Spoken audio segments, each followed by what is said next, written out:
Alright, so we're going to kick off our second episode here with a quick playthrough of Marvel vs. Capcom 2.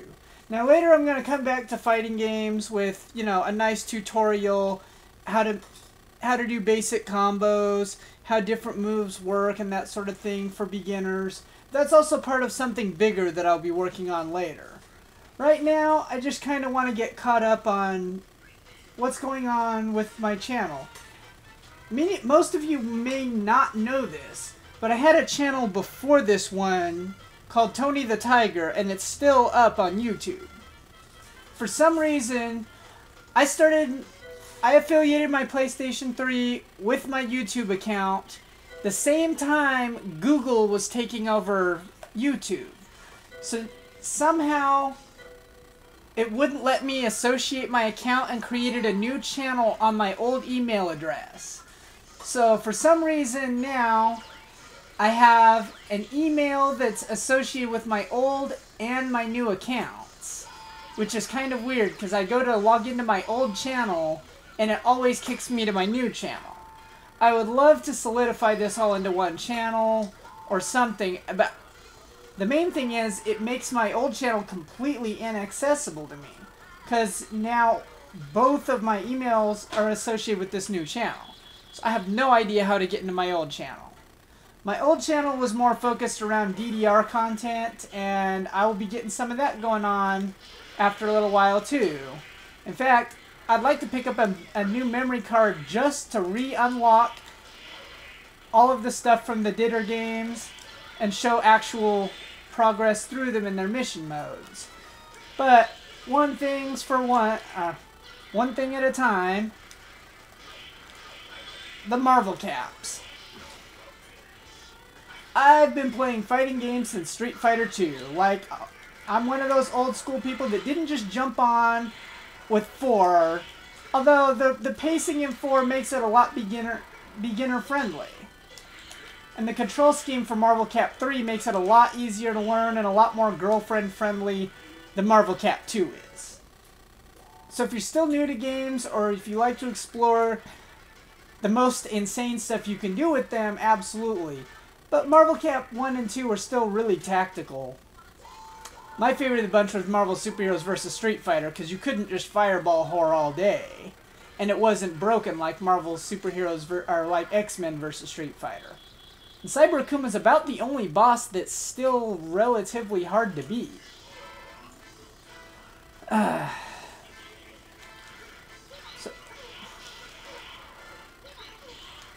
Anyways, yeah, I play a lot of Doom and,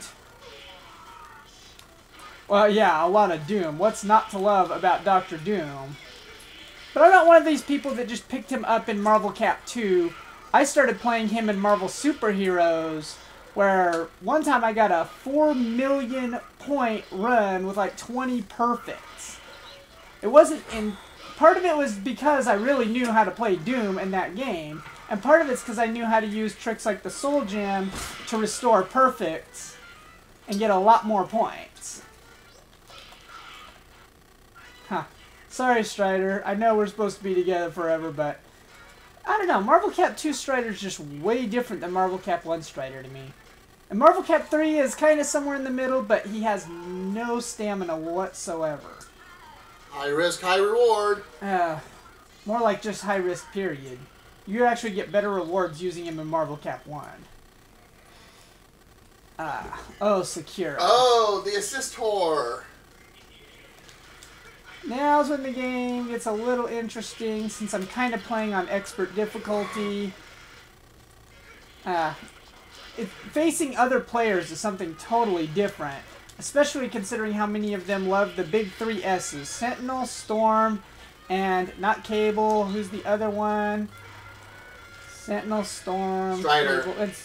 No. Strider horrors are actually easy to beat on Marvel Cap 2. But yeah, just basically the big 4. Cable and the 3 S's. I forget the third one. I've been playing it for like 15 years. I don't know how do I not remember the other one.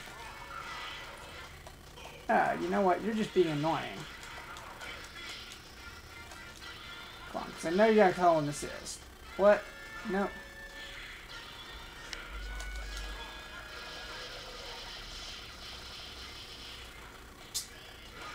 About the only two AIs that really give me trouble in Marvel Cap 2, and I'm sure they give everyone trouble because of their freaking tri-dash combo stuff, Storm and Rogue. And don't get me wrong, I like the fact that they're hard. I wish they would make other characters, or at least one per team on about that level, just to keep it interesting. But there's not a whole lot that needs worked around there.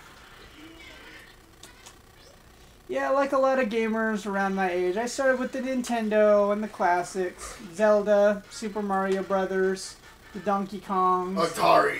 Super Mario 3. I'm not that old. I got an Atari when I was young. I'm so sorry to hear that. Well, I don't know. Adventure for that is definitely a unique experience. 2600 for the fin. Yeah, I never could get too into Atari. As much as I love, like, abstract art, like, it was a little too far to the abstract end.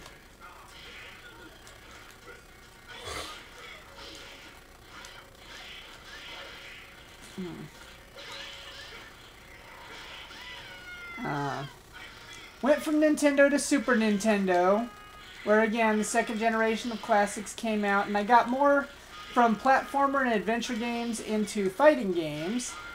Because face it, that was like maybe a third of the Super Nintendo's hits. And it didn't just stop with Street Fighter 2. I went to Fatal Fury 2 and Art of Fighting as well, which gave me a big kickstart in the King of Fighters universe. Holy crap, did I just get geefed? Yes, oh, that's so embarrassing.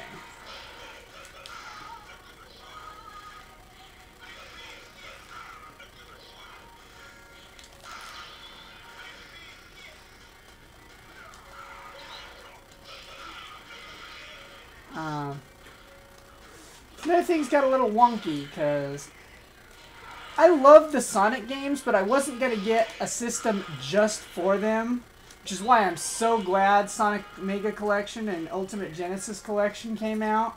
You didn't want to get a... I liked Fatal Labyrinth too, and I'm still curious about Toe Jam and Earl, which I'll get around to eventually. But the Super Nintendo, to me, just had more bang for its buck. You didn't want to get a Genesis Neptune. Well, no, it came down to the fighting games and the controller. I hated most of the Sega 3 across controller layouts. That also kept me from getting into the Xbox. And now you're starting to get into the Xbox. I always liked the Super Nintendo style controllers better, and that's mostly why I'm still backing the PlayStation stuff, is because of the controllers. Now, have you noticed... PS1 was freaking fantastic, because it had the best looking 2D games ever, but it also had the worst looking 3D games. And almost all of my PlayStation 1 games were fighting games, for the most part. I had one or two of the Crash games and Naughty Dog games. I love Blasto. We need a new Blasto. That's so long overdue. And Ruby Heart is one of those characters I'm like, why? Yeah, let's talk about Ruby Heart. Because people really care to hear about Ruby Heart. No, Ruby Heart is a knockoff of Tal Bane from Darkstalkers. He would have been a lot better. He had a better variety of moveset. Way to completely derail the discussion, man. Okay, we get it. John Talbane in Marvel Capcom games would be awesome. There's only 70 billion videos saying this already. If they don't put Mega Man or Mega Man X in the game, then yes, John Talbane would have been awesome, except he's already going to be in Amaterasu costume. So we know it's going to happen. I've said this before, years before Marvel vs. Capcom 3 came out, when they needed Tal Bane in this shit. Okay, so after a fucking 10-year time warp there, the only thing... fuck, where was I? PlayStation era. I would love to play the Forsaken Dungeon mode for Urgeist again. That's one of the few games I cannot really get a hold of. And not because it's an impossible to do game, but because they made it Final Fantasy VII merch, which makes it outrageously expensive. I mean, in the chance you can find it new right now, it's already almost $100, in spite of the fact that it was the most Final Fantasy plugged knockoff of nothing ever. And I don't even want it for the core game. I want it for that one side game. It's like, why can't they make something like that again? Or release Tabal number 1 or 2 on the PSN or imported classics. That would be awesome.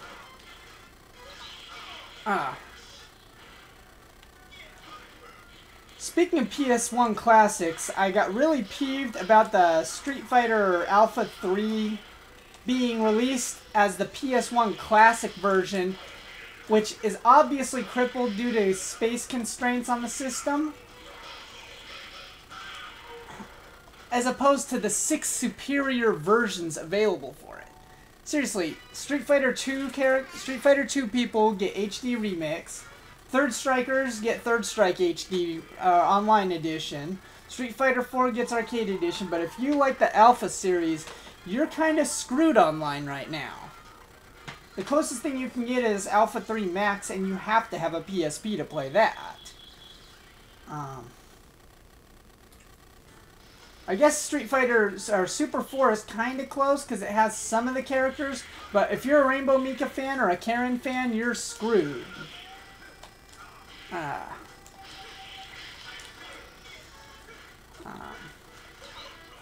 That was one thing the Saturn had going over the PlayStation, was that 8 meg expansion, which would be awesome if there was a PlayStation style controller for it.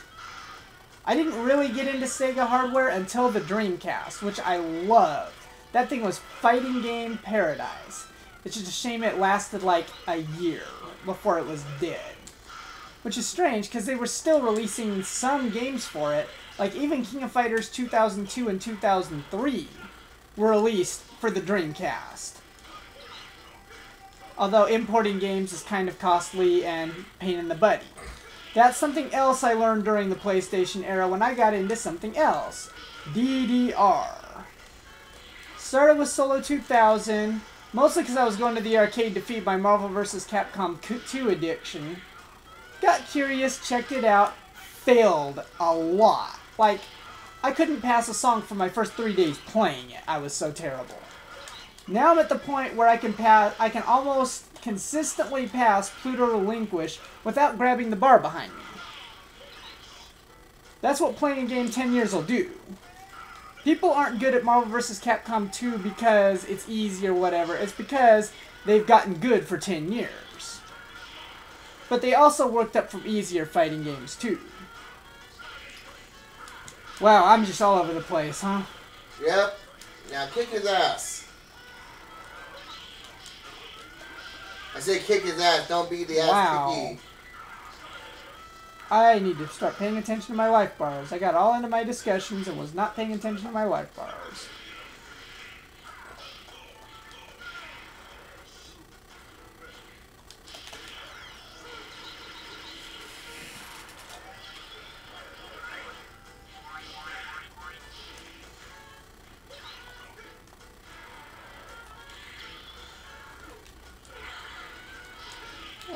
Okay.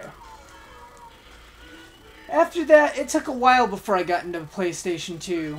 It was around 2004 or 2005 before I got my PS2, and then it had been out for like 3 or 4 years, which I liked the game. I liked the game collection for it. Most of my game collection now is PlayStation 2 games, but the freaking hardware was the problem there, because you know why the PlayStation 2 sold over, 8 million systems? It's because the million players who liked it had to buy 8 systems just to keep their game collections active. Disk read errors here, hardware errors there. It almost turned me against the PlayStation 3, to be honest. And it almost turned me onto the 360 because people had really gotten into the Xboxes, and a lot of my friends have those. I'm sort of sad I don't have those, but at the same time, I'm not, because the Xbox 360 is making the same mistakes the PlayStation 2 did Red Ring of Deaths all over. Hardware failures out the wazoo.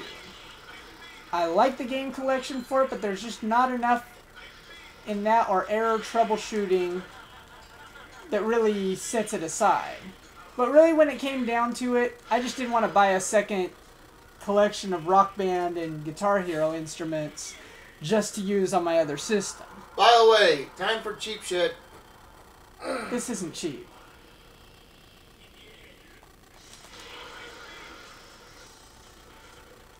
Cheap would be the second form, and that's, again... No, what? No, this what boss guess is a what he's going to total do to price. Iceman? Look. Look what he's going to do. Oh, he survived. Yeah, wow, look, he's got a little notch of life. Woo. See what I mean about bosses? Cyber Akuma was the only really hard one. Galactus is kind of hard, but... What about Onslaught? Yeah. But yeah, eventually I got my PlayStation 3 and that gaming collection because I didn't want to buy an extra set of Rock Band gear. And I'm really glad I stuck with PS3 stuff because I can...